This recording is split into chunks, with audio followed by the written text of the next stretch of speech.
Okay, so today we are going to start by working on a set of hanging towels. So this is, I'm going to flip the camera around, we're going to look at the measurements on the pattern that I drew, fabric and whatnot, and then we'll get it cut out and we'll go over and start sewing.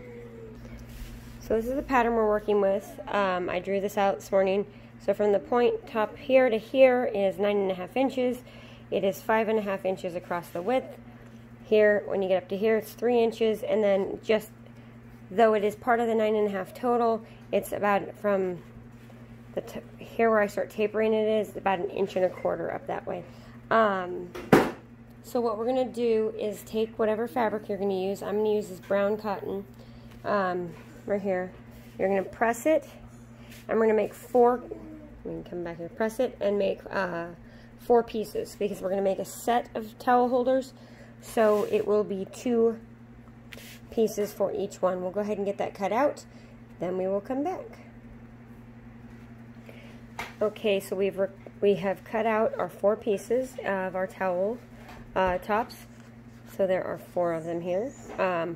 We definitely pressed them before I actually starched them to make sure they laid nice and flat before we got started, and we're going to take these over and we're going to start sewing.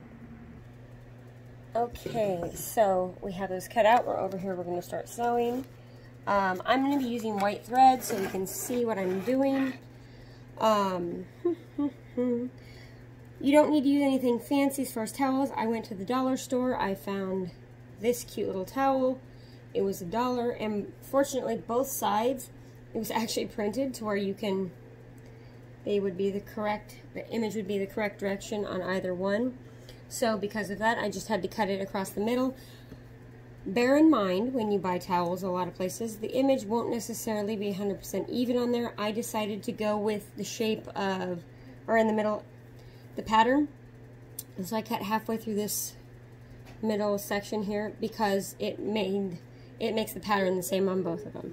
So I'm going to do that rather than making sure they're 100% square. I'm going to take 2 of my pieces. I'm apparently going to thread my machine because it's not.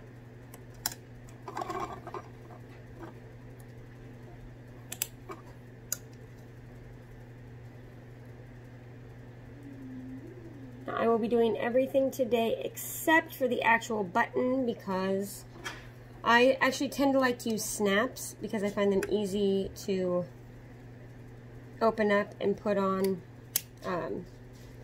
these things, but my snaps are all at work right now. So I'll have to get those later. So I'm going to start my sewing. You do not need a really big seam. Just enough so that when you clip the curves and turn it, or clip the corners and turn it, that you don't end up cutting into your fabric. It doesn't fray on you. I will show you where I started. Of course, I ran out of bobbin thread, so give me just a minute. I'm going to pause it and we'll get reset up. Okay, we're back. So there's apparently one thing hang on, my machine just came unplugged.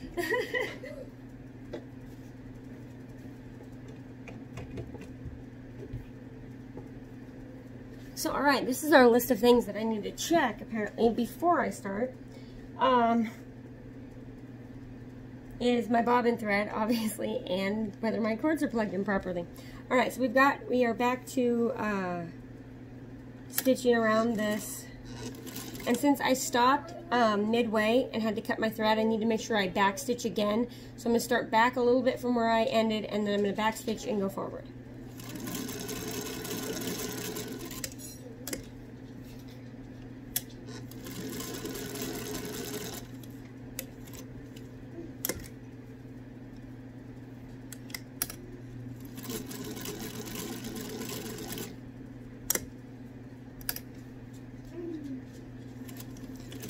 When you turn corners, I'm going to try to get my camera up close to this one.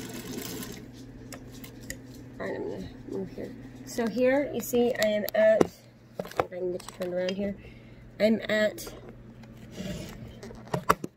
well, I just dropped my phone. Alright, so right here. I don't know if I can get my camera under there. I am at, Teresa, be smart about it. So, right here, I've come down here and I've hit a corner. So instead of, when you're turning corners, because these are sharp corners, make sure your needle's down in your fabric, lift your presser foot, turn it, and put your presser foot back down, and you can continue on your merry way. Alright, so then we're going to come here, we're going to put our presser foot down again, because we're at a corner, lift that, or sorry, put the needle down, lift the presser foot, turn it, put the presser foot down, and continue on. I tell you, trying to sew one-handed while holding the camera with another one is not the easiest thing I've done today. Alright, so let's see if we can get this set back up on our tripod here. You guys get the